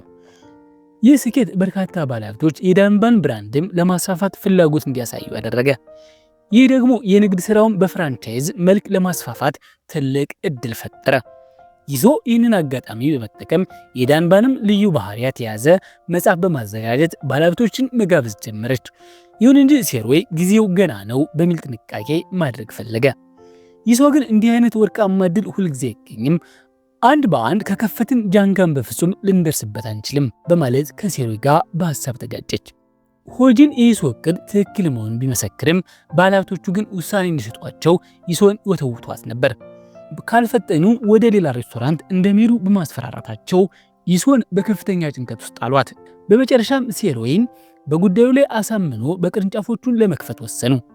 ሴሮይ ለይሶ ሲል ይህንን አደገኛ እርምጃ ለመውሰድ ቢስማማም ሁለቱ ግን ሊቀመንበር ጃንግን አዲስ ተንኮልና ወጥመድ ገና አልተረዱም ነበር። ሴሮይ እና ይሶ ያንን ባለሀብት ለማግኘት ወዲያውን ሄዱ። ባለሀብቱም የዳንባም ስራ አስኪያጅ ይሶ እጅግ ጎበዝ መሆኗን አደነቀ። ሴሮይም ይህንን አጋጣሚ በመጠቀም ለቅርንጫፎቹ መስፋፊያ 5 ቢሊዮን ወን ጠየቀ። ይሶ ጥያቄው ከፍተኛ በመሆኑ ብታቅማማም ባለሀብቱ ግን ባልተጠበቀ ፍጥነት ተስማማ። ይህ ዜና በስፋት በመሰራቱ ሌሎቹ በርካታ ባለሀብቶች መደወል ጀመሩ። በመጀመሪያ ቀን ብቻ ከ10 ቢሊዮን ወን በላይ ኢንቨስትመንት ገንዘብ አገኙ። የዳንባም ቅርንጫፍ ለመክፈት የተመዘገቡ ሰዎች ቁጥር ከ50 በላይ ደረሱ። ወዲያውኑ የስልጣንና የንግድ ማስተባበሪያ ቢሮ በመክፈት ስራቸውን በስፋት ቀጠሉ። በዚያ ምሽት የዳንባም አባላት ወደ ቤታቸው ሲመለሱ አንዲት የቆሰሉ አሮጊት መንገድ ላይ ወድቀው አገኟቸው። ቡድኑም በፍጥነት ወደ ሆስፒታል ወስዶ ሕክምና እንዲያገኙ አደረገ። በሚገርም ሁኔታ እነዚህ አሮጊት የቶኒ አያት ሆነው ተገኙ። ቶኒ የጠፋውን አባቱን ፎቶ ሲያሳያቸው እሳቸው ልጃቸው መሆኑን አወቁት። ሆኖም አባቱ ከብዙ ዓመታት በፊት በትራፊክ አደጋ ህይወቱ ማለፉን በለቅሶ ነገሩት። ቶኒ ምንም እንኳ አባቱን በማጣቱ ቢያዝንም አያቱን በማግኘቱ በእንባ ተሞልቶ ተቀበላቸው። በማግስቱ የምግብ ውድድሩ ወደ ሁለተኛ ዙር ተሸጋገረ። በፕሮግራሙ ላይ ሁሉም ሬስቶራንቶች በከፍተኛ ትኩረት ስራቸውን አቀረቡ። የዳንባም ቡድን ልዩ የሆነውን የቶፋ ሾርባ ሲያቀርብ፣ የጃንጋ ቡድን ደግሞ ባህላዊ የባቄላ ምግብ አቀረበ። ገንሱ ሁለቱን ምግቦች ቀምሶ የጃንጋ ቡድን እንደሚያሸንፍ አስቀድሞ ተረዳ። እንደተጠበቀውም ዳንባም በድጋሚ በማሸነፍ ይበልጥ ታዋቂ ሆነ። የሴሮይ ቡድን አባላት በደስታ ሲፈነጥዙ፣ የሱአ ቡድን ግን በሽንፈት በእጅጉ አዘኑ። ከውድድሩ በኋላ ሴሮይ ሱአን ጋበዛትና ሁሉም አብረው ለመዝናናት ወጡ። ሱአ የሴሮይን ይዛ አብረው ስትጓዝ ይሶ በሁኔታው ቀንታ በመሃል በመግባት አለያየቻቸው። በደስታ እየጠጡ ሳለ ትሩዝ ኤንድ ዴር ለመጫወት ወሰኑ። በመጀመሪያ ድል ለይሶ ደረሳት። ገንሱም ጃንጋን ካሸነፍ ከኔ ጋር ትሆኛለሽ ብሎ በገባችበት ቃል መሰረት ጠይቃት። እሷም መስማማቷን ገለጸች። ቀጥሎ የሴሮይ ተራ ደረሰ። ሰንግኮን በሱና በሱአ መካከል ስላለው ግንኙነት ጠየቀው። ሴሮይ ለሱአ ፍቅር እንዳለው በግልጽ ተናገረ። ይህ መልስ የይሶን ልብ ክፉኛ ሰበረው። ገንሱ በመቀጠል ለይሶ ያለ ስሜት ምንድነው ብሎ ጠየቀው። ሴሮይ ግን ይሶን እንዳታናሽት ብቻ እንደሚያያት መለሰ። ይህንን የሰማችው ይሶ እንባዋን መቆጣጠር አልቻለችም። ላለፉት 2 ዓመታት ትምህርቷን ትታ ከእናቷ ጋር ተጣልታ ለሱ ስትል የከፈለችው መስዋዕትነት ሁሉ ከንቱ እንደሆነ ተሰማት። በአፍረትና በህመም ተሞልታ ከአካባቢው ስትወጣ ሴሮይ እንዲከተላት ነገሩትና ተከትሏት ሄደ። ይሶ አይኖቿ በእንባ ተሞልተው እወድሃለሁ፣ ከማንኛው ነገር በላይ እወድሃለሁ እያለች ደጋግማ ነገረችው። ባለፉት 2 ዓመታት ኮሌጅ ማቋረጥና እናቴን ጥሎ መውጣት ጨምሮ ሁሉም ነገር ላንተ መስዋዕት አድርጌያለሁ አለችው። ሴሮይ በንግግሯ ተነክቶ ፍቅሯን የሚቀበላት መስሏት ነበር። ነገር ግን ፍቅሯ አልተቀበላትም። በዚያ በበረዶ ወራት ውስጥ ይሶ ብቻዋን በቁጭትና በሐዘን እየተንሰቀሰቀች በጎዳና ላይ ቀረች። በሕይወቷ ሙሉ ልትጠብቀው ቃል የገባችለት ሰው ልቧን እንዲህ እንደሚሰብረው አልገመተችም ነበር። ወደ ጃንጋ ኩባንያ ስንመለስ በሁለቱ ተከታታይ የምግብ ውድድር በማሸነፋቸው ሊቀመንበሩ በከፍተኛ ቁጣ ተሞልተው የመጨረሻ ዙር ካላሸነፍን ገንሱ የኩባንያው ወራሽ የመሆን ዕድሉ እንደሚያከተም አስጠነቀቁት። ገንሱም በራስ ተማምኖ የመጨረሻውን ዙር እንደሚያሸንፍ ለአባቱ ቃል ገባ። በሌላ በኩል ይሶ ሴሮይ ለሷ ያለውን እውነተኛ ስሜት እንዲረዳ ለተወሰነ ጊዜ ከስራ ለመራቅ ወሰነች። የይሶን ከስራ መውጣት የሰማው ሊቀመንበር ጃንግ ይህንን እንደ ወርቃማ ዕድል ተጠቀሙበት። በማግስቱ ጠዋት ሴሮይ ወደ ቢሮ ሲመጣ ሁሉም ነገር ተገልብጦ አገኙ። ባለሀብቶች በሙሉ በድንገት ኢንቨስት ያደረጉትን ገንዘብ እንደሚያወጡ አስታወቁ። ይህም የሴሮይን ቡድን ለከፍተኛ የገንዘብ ቀውስ ዳረገው። ይህ ሁሉ የሊቀመንበሩ የተራቀቀ ወጥመድ እንደነበር ታወቀ። የዳንባም ቅርንጫፎችን ለመክፈት የተመዘገቡ ሰዎች በሴሮይ ላይ ከፍተኛ ተቃውሞ አቀረቡ። ሱአ በሊቀመንበሩ ትዕዛዝ መሰረት ለሮይ የአበባ ስጦታ ይዛ መጣች። በውስጡም ሴሮይ ዳግም ወደ ደህንነት መመለሱን የሚያሾፍ መልእክት ተቀምጦ ነበር። ሴሮይም ምንም እንኳ በሁኔታው ቢቆጣም ለቅርንጫፍ ባለቤቶቹ በሙሉ ዋናው የንግድ መመሪያችን እምነት ነው በማለት እምነታቸውን እንዳያጡ ለመናገር ሞከረ። ሆኖም ስራውን ለመቀጠል የሚያስፈልገው ከፍተኛ ገንዘብ ከየት እንደሚያገኝ ግራ ተጋብቷል። ሱአ ሴሮይ ሁሉም ነገር ትቶ ከሷ ጋር አብረው እንዲጠፉ ጠየቀችው። ተስፋ ለመቁረጥ ተቃርቦ ሳለ ይሶ በስልክ ደውላ ብርታት ሰጠችው። እስከ መጨረሻው አብረው እንደምትቆም ቃል ገባችለት። በዚህም የሴሮይ የትግል መንፈስ ዳግም ታደሰ። በማግስቱ ይሶ ወደ ስራዋ ተመለሰች። አሁን ዋናው ተግባራቸው አዲስ ባለሀብት መፈለግ ሆነ። በዝርዝሩ ላይ የ70 ዓመት ዕድሜ ያላቸው አንዲት ባለጸጋ አገኙ። የሚገርመው ግን ይህችው ሴት የቶኒያት ነበሩ። እሳቸው ቀደም ሲል ሊቀመንበር ጃንግ በኩባንያቸው እንዲያስፋፉ የረዱ ታዋቂ ሰው ነበሩ። ዳይሬክተር ካንግ አሮጊቷን ይዛ ወደ ዳንባም በመምጣት ሴሮይን እርዳታ ይፈልግ እንደሆን ጠየቀችው። ሆኖም ሴሮይ በኩራቱ ምክንያት እርዳታቸውን ለመጠየቅ አቅማማ። አያትየዋም በሴሮይ እልህኝነት ተቆጥተው ይህ ኩራትህ ለሽንፈት ይዳርጋል በማለት እየገሰጹት ጥለውት ወጡ። ዳይሬክተር ካንግም በሴሮይ ውሳኔ ያዝና አብራቸው ሄደች። በዚያ ምሽት ሴሮይ ቀንና ሌሊት በትጋት የሚሰሩትን የሥራ ባልደረቦቹን ሲመለከት በሱ ኩራት ምክንያት እነሱም አብረው እየተቸገሩ መሆኑን ተረዳ። ስለዚህ ኩራቱን ወደ ጎን ትቶ ከቶኒ አያት ጋር ለመገናኘት ቀጠሮ ለመያዝ ወደ ቶኒ ደወለ። ቶኒም አያቱ ወደ ደጁ ደሴት መሄዷን ነገረው። ሴሮይ ወዲያውኑ ለይሶ ደወለ። ነገር ግን ባልተጠበቀ ሁኔታ አጠገቧ የነበረችው የቶኒ አያት ስልኩን ቀምታ ማውራት ጀመረች። ሴሮይ ደደብ እንደሆነ እየጮኸች ትነግረው ነበር። ሴሮይ ኢንቨስት እንዲያደርጉ ጠየቃቸው። እሳቸው ግን አንድ ቅድመ ሁኔታ አስቀመጡ። እሱም የምግብ ውድድሩን የፍጻሜው ዙር ማሸነፍ እንዳለባቸው ነበር። ሴሮይም ይህንን የፍጻሜ ውድድር በእርግጠኝነት እንደሚያሸንፍ ቃል ገባላቸው። ነገር ግን ህይወት ሁልጊዜ እንደ ህልም አልጋ ባልጋ አይደለችም። ገንሱ የጃንጋን የውርስ ለመረከብ ሲል የመጨረሻውን ውድድር ለማሸነፍ ቆርጦ ተነስቷል። ያለፉት 2 ዙሮች ዳንባ የሚያሸንፈው በዋና ምግብ አብሳይዋ ሂዮኒ ብቃት መሆኑን ስለተረዳ አንድ መጥፎ ሴራ አንሰላሰለ። ገንሱ የሂዮኒን ስሟን ለማጥፋት ከሷ ጋር ተመካከረ። በማግስቱ ሴሮይና ሂዮኒ ለውድድሩ ሲደርሱ ስለ ሂዮኒ ማንነት የሚዘግቡ ወሬዎች ኢንተርኔት አጥለቅቀውት ነበር። ስቱዲዮ ውስጥ የነበሩ ሰዎች ሁሉ ስለ እሷ ማንነት በሹክሹክታ መውረድ ጀመሩ። በዚህ የተሸማቀቀችው ሂዮኒ በደረሰባት ስድብ ተሰምቷት አካባቢውን ጥላ ወጣች። ይህም መረጃ ለጋዜጠኞች የሰጠው ጉቦ የከፈለው ገንሱ መሆኑን ያወቀችው ሱአ እሱ ለስልጣን ሲል ማንኛውንም አይነት ክፉ ዘዴ ከመጠቀም ወደኋላ አለማለቱ አስገረማት። ሂዮኒ ተስፋ ቆርጣ ስታለቅስ ሴሮይ ያገኛት። ሴሮይም ከልቡ በመነጨ ንግግር ብርታት ሊሆናት ሞከረ። አሁን ተስፋ ከቆረጥሽ ሰዎች ይበልጥ ይረግጡሻል። በሰዎች ልብ ውስጥ ያለውን ጥላቻ ለማሸነፍ ይህንን ውድድር ማሸነፍ አለብሽ በማለት አበረታታት።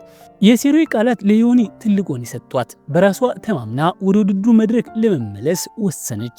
ስቱዲዮ ውስጥ ሂዮኒ ተስፋ የቆረጠች መስሏቸው ነበር። ገንሱ የዳንባን ቡድን ሳይገኝ ውድድሩ እንዲጀመር ለፕሮግራም አዘጋጆች ጠየቀ። ነገር ግን በድንገት ሂዮኒ በሩን ከፍታ በጣም በራስ በመተማመን በተሞላ ሁኔታ ገባች። ገንሱ ሁኔታው ስላላማረው ማዞር ጀመረው። ሂዮኒ በመመለሷ የፕሮግራሙ ቀረጻ ቀጠለ። የሁሉም ሰው ግምት በሚያሟላ መልኩ እጅግ ምርጥ የሆነ ምግብ አዘጋጀች። ሁሉም ሰው ውጤቱን በጉጉት ይጠባበቅ ጀመር። ዳኞችም ሂዮኒ የውድድሩ የመጨረሻ አሸናፊ መሆኗን አወጁ። በዚህም በሴሮይ ቡድን ላይ ከፍተኛ የደስታ ስሜት ተፈጠረ። ሊቀመንበር ጃንግ ልጃቸው ገንሱ በሂዮኒ ላይ የፈጸመውን ክፉ ሴራ ቢያውቁም ከመገሰጽ ይልቅ አደነቁት። ለስልጣን ስትል ማንኛውም ዘዴ መጠቀም መቻልን ለጃንጋ ወራሽነት ብቁ ያደርጋል በማለት የልጃቸውን ክፉ ምኞት አበረታቱት። በዚህ መሃል ይሶ ወደ ኩባንያው መጣ። ገንሱን በጥፊ መታችው። ወደ ልቦናው እንዲመለስ ብትመክረውም ገንሱ ግን አሁን ሙሉ በሙሉ ወደ ክፉ መንገድ ተራምዷል።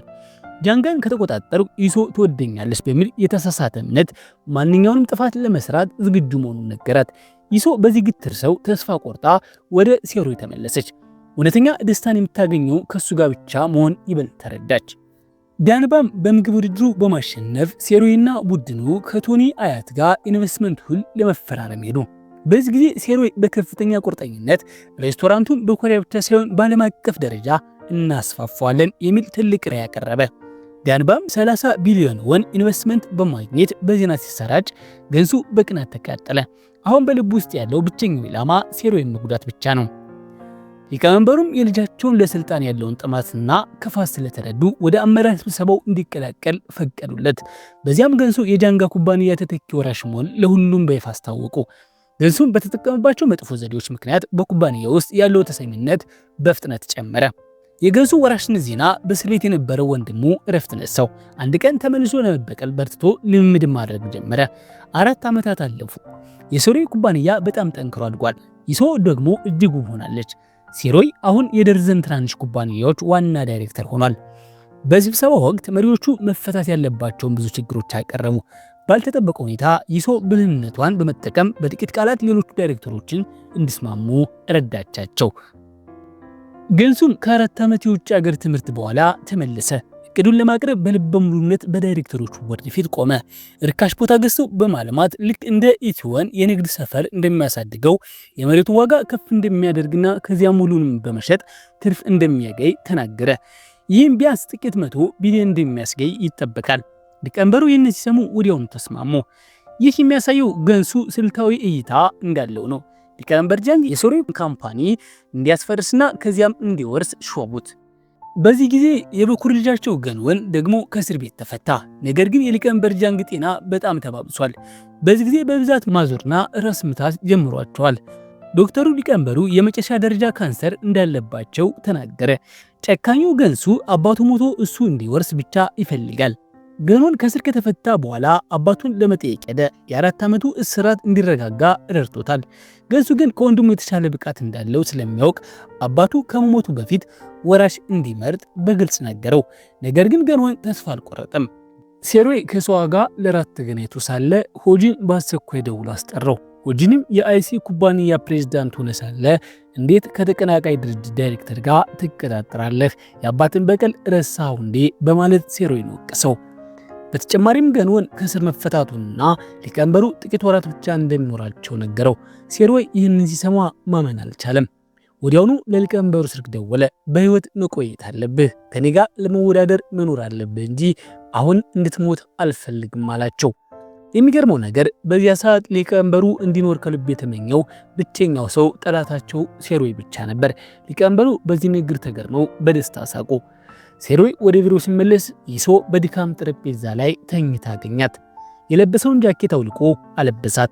እሷም በድንገት ስትነቃ በድርጊቱ በጣም ተነካች። በማግስቱ ጠዋት በጃንጋ የስልጣን ክፍተት ዙሪያ ስብሰባ አደረጉ። ገንሱ ስልጣኑን ከያዘ ለሮይ ኩባንያ አደገኛ ስለሚሆን ይሶ አንድ ስልታዊ እቅድ አቀረበች።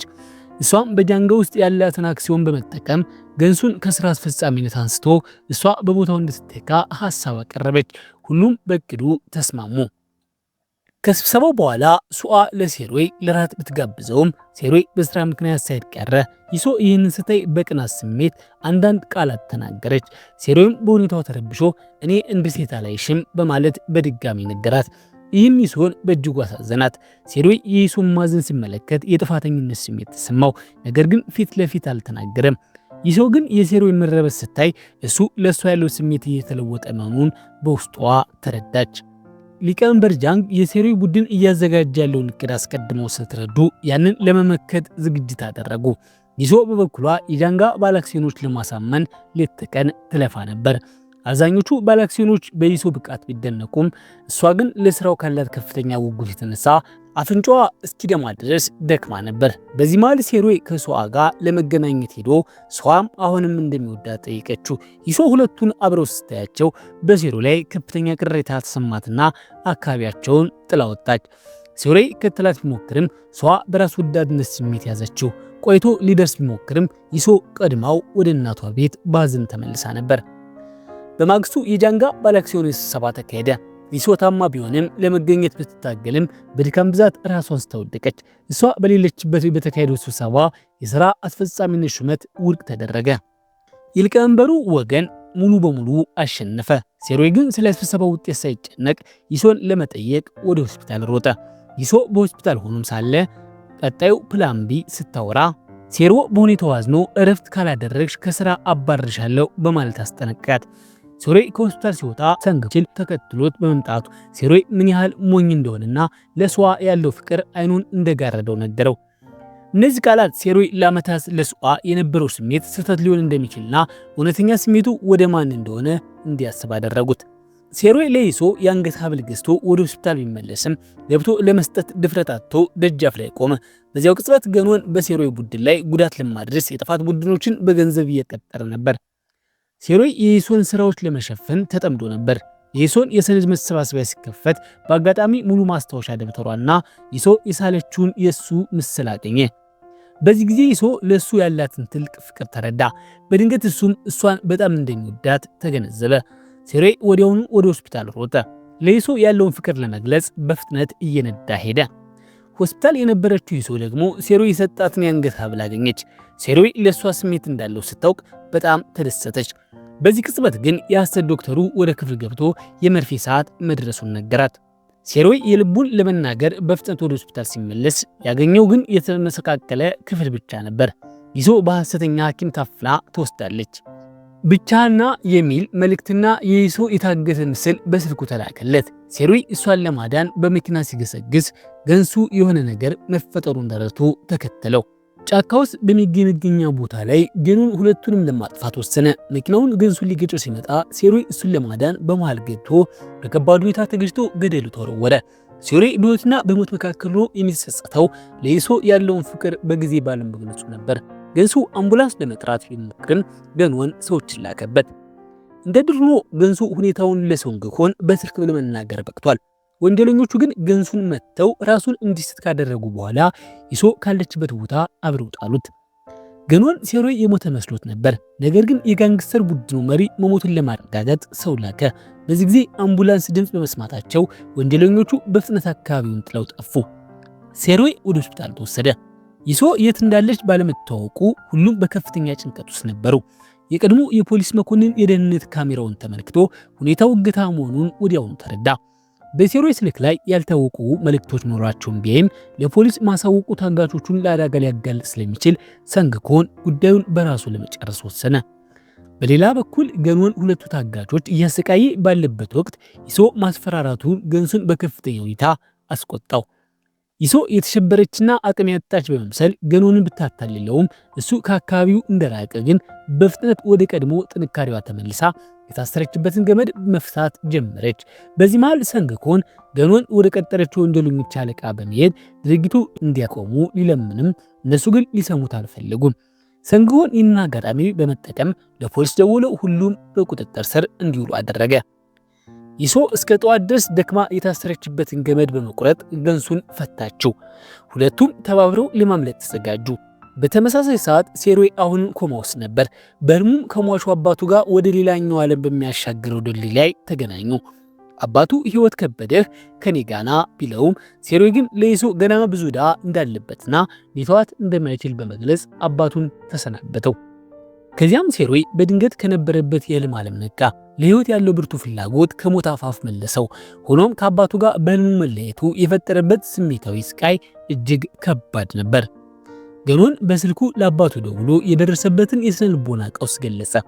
ለፈጸመው ጥፋት ሁሉ ተጠያቂው አባቱ እንደሆነና ከ5 ዓመት በፊት በሱ ላይ ሊደረሰው ግፍ አሁን በቀል እየወሰደ መሆኑን ነገራቸው። አባቱና እሱ እንዲለያዩ ምክንያት በሆኑ ሰዎች ላይ ጉዳት ለማድረስ እንደሚቆርጥም ገለጸ። በመጨረሻም ታጋቾቹ የት እንደደበቃቸው ለሊቀመንበሩ ተናግሮ ከፈለግ ና አስለቅቃቸው በማለት ተፈታተናቸው። ሊቀመንበር ጃንግ ይህንን ሲሰሙ በድንጋጤ ሊወድቁ ተቃረቡ።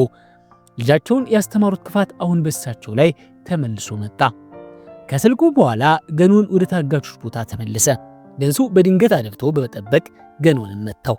ይሶ ሁኔታውን ይበልጥ አስተማማኝ ለማድረግ ገኖንን ደጋግማ ልትመታው ብትፈልግም ገንሱ ግን ይበቃዋል በማለት ያስቆማት። ሁለቱም በችኮላ ከዚያ ቦታ ወጥተው ለማምለጥ ሞከሩ። ወደውጭ መጥተው በመኪና ለማምለጥ ሲዘጋጁ ግን ያልታሰበ ነገር ገጠማቸው። የወንበዴዎች መሪ በድንገት መጥቶ የመኪናውን መብራት አበራባቸው። በዚያ ቅጽበት ገኖንም መጣና መንገዱን ዘግቶ ከበባቸው። ይሶና ገንሱ አሁን በጠላቶቻቸው መካከል ተከበው የሚገቡበት ጠፍቷቸዋል። በዚህ በኩል ሴሮይ ወዲያውኑ ይሶን ለማዳን መሄድ ፈለገ። ሶአ ልታስቆመው ብትሞክርም ሴሮይ ግን ይሶን ከልቡ እንደሚያፈቅራት በይፋ ተናገረ። ሕይወቱ ሊያልፍ እንደሚችል እያወቀ ቢሆንም እሷን ለማዳን ቆርጦ ተነሳ። ሊቀመንበር ጃንግ ይሶ ያለችበትን ቦታ እንደሚያውቁ መረጃ ሲደርሰው በቆሰለ አካሉ ወደ ቤታቸው አመራ። ሴሮይ የታጋቾቹን ቦታ ካልነገሩት ለፖሊስ እንደሚያሳውቅ ቢስትባቸውም ሊቀመንበሩ ግን በቀላል ይንደነግጡ አልነበሩም። በይሶ ሕይወት በመደራደር ሴሮይ በፊታቸው እንዲንበረከክ አስገደዱት። ሴሮይ ከዚህ ቀደም ከመንበርከክ ሞትን የሚመርጥ ሰው ቢሆንም ያፈቀራት ሴሲል ግን ኩራቱ ሁሉ ወደ ጎን ትቶ በሊቀመንበሩ ፊት ተንበረከከ። አዛውንቱ ይህንን ሲያዩ ትልቅ ምኞታቸው በመሳካቱ በደስታ አበዱ። በምላሹም የልጃቸውን መደበቂያ አድራሻ በወረቀት ላይ ጽፎ ሰጡት። ሴሮይ አድራሻውን ለመቀበል ተነስቶ እንዲህ አላቸው፣ ከእንግዲህ አንተ ለኔ ተቀናቃኝ አይደለም። ለጠላትህ መንበርከክ ስትል የገዛ ልጅህን አሳልፈ የምትሸጥ ነህ። በጣም ልትናቅ ይገባል። ከእንግዲህ የኔ ጠላት ለመሆን ብቃት የለም። ይህንን ተናግሮ አድራሻውን ነጥቋቸው ሲወጣ ሊቀመንበሩ በንዴት ተቃጠሉ።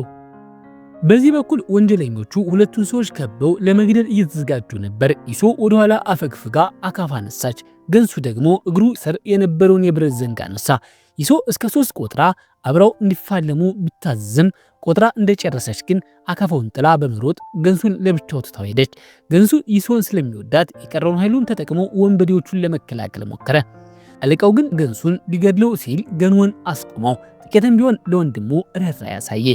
ከዚያም መኪና ውስጥ ገብተው በኃይል እየሮጠች ያለችውን ይሶን አባረሯት። ይሶ ሊደርሱባት ሲሆን በፍጥነት ወደ ሜዳ ውስጥ ሮጠች። አለቃውና ገኖን በመኪና መንገዱ ሲዘጉባት፣ ሌሎቹ ወንጀለኞች ደግሞ በእግራቸው አባረሯት። ይሶ በከፍተኛ ስቃይ ወደ መንገዱ ስትሮጥ የነሱ መኪና ሊገጫት መጣ። በዚህም ቅጽበት ሴሮይ ደረሰ። ፍጥነቱን ጨምሮ በቀጥታ የጠላቶቹን መኪና ለመንጀት ሄደ። የሴሮይ መኪና ጠንካራ ስለነበር በሰላም ወጣ። ይሶ በደስታ እየሮጠች ሴሮይን አቀፈችው። ወንበዴዎቹ አለቃ ሲመጡ ሴሮይ ላለቃው የድሮ ጓደኝነታቸውን አስታውሶ እንዲተዋቸው ለመነው። አለቃው ግን ሊሰማው አልፈለገም። ይህንን ያየው ሰንግኮን ሁለቱ እንዲያመልጡ መንገዱን ለመዝጋት ወሰነ። የቀድሞ የወንበዴነት ብቃቱን ተጠቅሞ ሌሎቹ በስህተት አሸነፋቸው። ገኖን ግን ሴሮይን ለማባረር መኪና ውስጥ ገባ። ሴሮይና ይሶ ጥቂት እንዲሮጡ ሴሮይ በህመም ምክንያት መሮጥ አቃተው። በዚያ ቅጽበት ቆሞ ይሶን እንደሚወዳት ነገራት። በመንገዱ መሃል ተቃቅፈው ያለ ገኖን መኪናውን ወደ እነሱ ነዳው። ሴሮይ ተቆጥቶ ድንጋይ ወርሮ መኪናውን እንዲቆም አደረገ። ሴሮይ ለይሶ ሮጣ ለፖሊስ እንድታመለክትና እሱ ግን እዚያ ቆይቶ ገኖን ጋር እንደሚፋለም ነገራት። ገኖን በእስር ቤት ለ4 ዓመታት ያደረገው ልምድ ስላጠነከረውና ሴሮይ ደግሞ በደረሰበት አደጋ ስለደከመ ሴሮይ ብዙ ተደበደበ። በሌላ በኩል ሰንግኮን የወንበዴውን አለቃና ሰዎቹን ድል ቢያደርግም አለቃው ጥሩ ሰው እንዲሆን ተመኝቶ በሕይወት ተወው። በዚህ በኩል ገኖን ሴሮይ የሞተ መስሎት ነበር። ነገር ግን ይሶን የማዳን ተስፋው ብርታቱን ወጥ በድጋሚ ቆመ። ገኖይ እንኳን በጽናቱ ተደነቀ። ሴሮይ የቀረውን ኃይሉን ተጠቅሞ ገኖንን ድል አደረገው። እሱ ግን በድካም ምክንያት ወደቀ። በዚህም ጊዜ ይሶ ከፖሊስ ጋር ተመለሰችና ሁለቱም በደስታ ተቃቀፉ። በማግስቱ ጠዋት ሶአ የጃንጋ ወንጀል የሚያረጋግጡ መረጃዎችን በሙሉ ለፖሊስ ሰጠች። ወዲያውኑ የሊቀመንበሩ ቤት ተበረበረ። መላው ኩባንያም በሙስናና በጉቦ ወንጀል ምርመራ ተጀመረበት። ሊቀመንበር ጃንግ ሊሞቱ ስለነበር ጥፋቱ ሁሉ ለመቀበል ቢፈልጉም አጋር ሬስቶራንቶች ግን ውላቸውን መሰረዝ ጀመሩ። ይህም ጃንጋን ለኪሳራ ዳረገውና ኩባንያው ለመሸጥ ተገደዱ። ሊቀመንበሩ ሁሉም ነገር ሊያጡ መሆኑን ሲረዱ በድንጋጤ ተዋጡ። እርዳታ ቢጠይቁም የሚያግዛቸው አላገኙም። በመጨረሻም ሊያድናቸው የሚችለው ሴሮይ ብቻ መሆኑን ተረዱ። ገኖን በነፍስ ግድያ ሙከራ ተከሶ እንዲሁም በነበረው የወንጀል ሪከርድ ምክንያት የዕድሜ ልክ እስራት ተፈረደበት። ሴሮይ ሆስፒታል ውስጥ ሲነቃ መጀመሪያ ያደረገው የሚወዳትን ይሶን ማቀፍ ነበር። የይሶ እናት ሁኔታውን ሰምታ ብትቆጣም ሴሮይ ይቅርታ በማለቱ ተደስታ ተቀበለችው። ከሆስፒታል ወጥተው ወደ ሬስቶራንት ሲመለሱ ግን የሊቀመንበር ጃንግን እዚያው አገኟቸው። ሴሮይ ምግብ አብስሎ ጋበዛቸው። ጣዕሙ ሊቀመንበሩን አስደነቃቸው። ሴሮይ ጃንግን ከራሱ ኩባንያ ጋር እንደሚቀላቀልና ስሙን ለዘላለም እንደሚያጠፋው አሳወቀ። ሊቀመንበር ጃንግ በከፍተኛ ሐዘን ውስጥ ሆነው በድንገት ተነሱና በሴሮይ ፊት ተንበረከኩ። በሕይወታቸው ሙሉ ክፉ ሲሰሩ ቢኖሩም በመጨረሻ ሰዓት ግን ከልባቸው ይቅርታ ጠየቁ። ሴሮይ ይህንን ቀን ለብዙ ዓመታት ሲጠብቀው ቢቆይም አሁን ግን ደስታ አልተሰማውም። ይቅርታቸውን ቢቀበልም ኩባንያውን የመረከቡ ሂደት ግን ቀጠለ። በባዶ እጅ ተነሳና ግዙፍ ኩባንያ የመሰረቱት ሊቀመንበሩ በመጨረሻ የሰው ልጅ ስሜትና ደግነት ስላልነበራቸው ሁሉንም ነገር አጡ። ከዚያም ጃንጋ ከሴሮይ ኩባንያ ጋር የመቀላቀል ስብሰባ ተካሄደ። ሴሮይ የሊቀመንበርነቱን ቦታ ያዘ። ከባለ አክሲዮኖቹም ሙሉ ድጋፍ አገኘ። ገንሱ ሴሮይ ህይወቱን ስላተረፈለት ይበልጥ አከበረው። ከዚያን ጊዜ ጀምሮ ምኞትን ትቶ አዲስ ህይወት መኖር ጀመረ። ሴሮይ በባዶ እጁ ተነሳ። አባቱ የተገደለበትና በእስር ቤት ብዙ ያወጣ ወጣት ነበር። ነገር ግን በደግ ልቡና በማይገበር ጽናቱ በመጨረሻ ደስታና ሀብትን ሁሉ አገኘ። በዚያ ቀን ሴሮይና ይሶ አብረው ወጡ። በመጨረሻም ሴሮይ የይሶን እጅ ለመያዝ የሚያስችል በቂ ድፍረት አገኘ። ስሜት በተሞላበት ሁኔታ ተሳሳሙ። ሁለቱም በጣም ደስተኛ ህይወት አብረው መኖር ጀመሩ። ፊልሙም እዚህ ጋር ያበቃል። መልካም ጊዜ